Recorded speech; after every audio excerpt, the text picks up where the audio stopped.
At this time, I'd like to welcome and to have come up the 1981, 82, and 83 Edmonds High School Boys State Cross Country Championship team.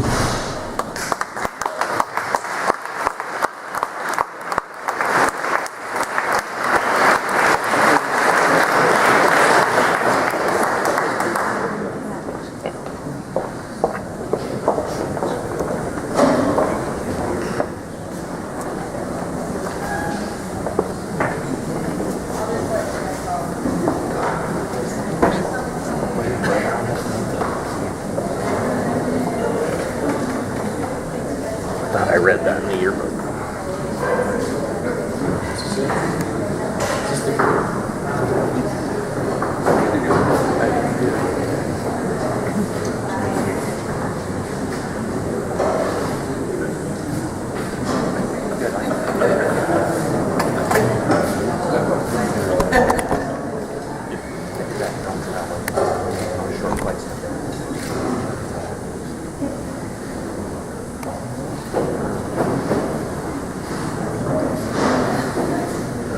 So what we'd like to do, there are some here, there are others who are not, but we still like to recognize each team.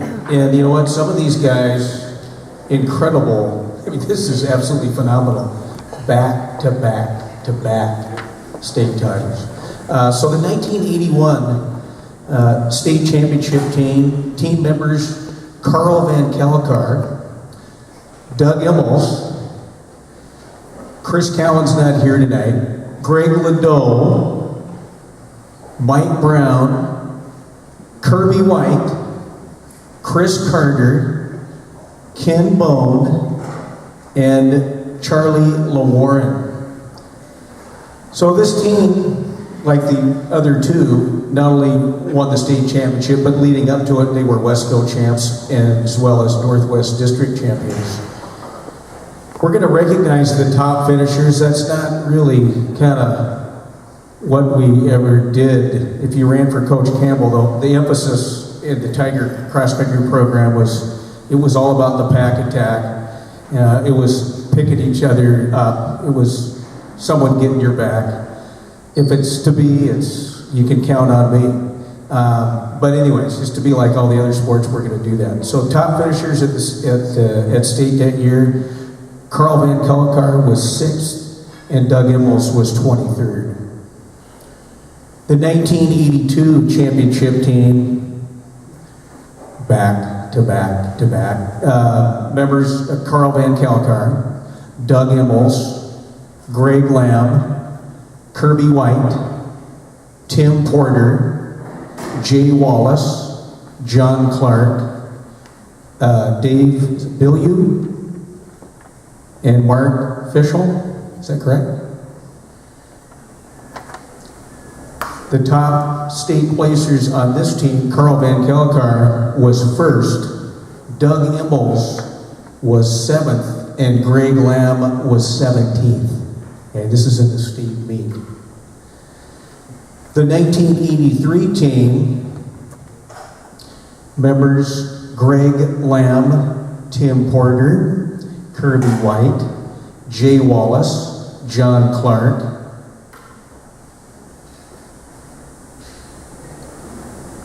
Mark Arby, Tony Agatrap, Nils Larson, and Charlie LeWarren. The top finishers at that state meet, Greg Lamb was 9th and Tim Porter was 18th. So this was a very, very special group. And speaking on behalf of these teams is Charlie LeWarren.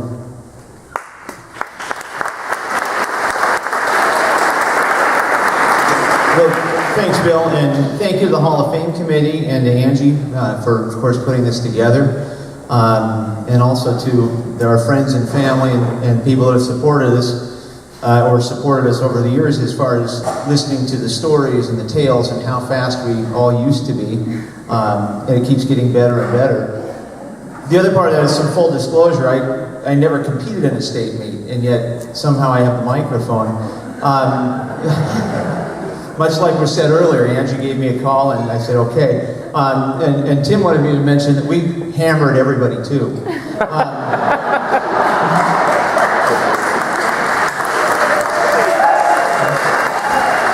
But there were some things that made our team that, you know, I'd like to share with you, especially thinking back in 33, 35 years of this. This is a special group to be a part of, and I think we all knew that at the time. We couldn't have exactly told you how, but I would imagine that reflecting now back over those years of the experiences that we've had since then, we're much more aware of what those experiences were. We knew that we were all pretty good friends. We enjoyed being around each other. We had a lot of fun together in the afternoons out on long runs and the things that we did together as a team. We also, as Bill alluded to, we knew that the team came first. Lots of people had their own individual issues, but it was really all about the team, and it was about the pack, and it was about running together and spending that time together. We also understood that we were part of a little bit of a bigger story. We knew the guys like Bill and Terry Shallow, who was here earlier, that came before us, and we knew that we had a role to play, but when we left the program and turned it over to the younger guys, that we were giving them something that was pretty special, and we wanted to do right by them and right by the people that had come ahead of us. We also knew that we looked pretty good in our camouflage pants, which some of you may know are still worn by some of the Edmonds Woodway warriors out there. We were also fortunate enough to run, as many people have been fortunate enough here in this evening have mentioned, to run for a great coach. TC, Tom Campbell, he taught us about respect for each other, respect for our school, respect for our opponents, respect for our sport, and of course to be fabulous sportsmen along the way. And that's something that I think we've all carried with us into our futures and will continue to. I think we understood, because of Tom and because of the way that he approached it and what he expected from us, we understood commitment, we understood integrity. And we understood that because he demonstrated it on a regular basis. He was out there alongside of us most of the time, he was with us, and he made it clear to us that the best day was when we were running well and somebody else was running well and we were able to beat them at their very best. Though we never talked that much about winning. It was just about do what you can, take care of the job ahead of you, and the wins will take care of themselves. We also had very supportive parents, several of whom are here tonight, and it's wonderful to see you here getting your cross-country fix in some cases that you haven't had maybe for 25 or 30 years. But we knew that the parents, as parents came out, they supported everyone on the team, not just their own kid. But they knew all of us, and we were, of course, you know, often dashing through somebody's house on the way out to a run somewhere, and so we knew everybody, and they were supportive.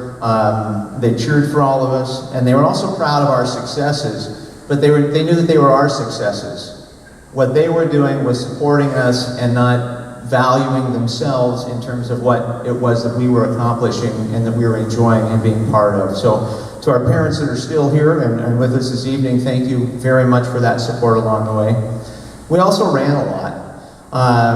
We have several members here of the coveted Maltby-Perrinville Consolidated Jogger Squad, which meant that you ran about 500 miles in the summer. And that was a lot. It was a lot of time out on the roads. We ran interval miles, repeats miles over there where there is now a lovely little golf course that is not nearly as good a use as a bunch of wood chip trails were for us out there.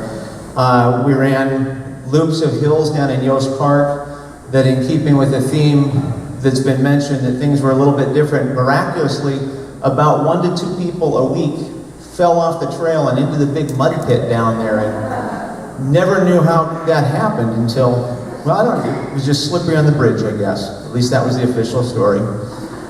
And we ran the trails and the roads in the neighborhoods of Edmonds and you know, through all kinds of backyards and over fences and around all kinds of different places. I think in a lot of ways in a time that was a little bit simpler, and it was okay that we were out till all hours of the afternoon and evening, and sometimes well into the evening.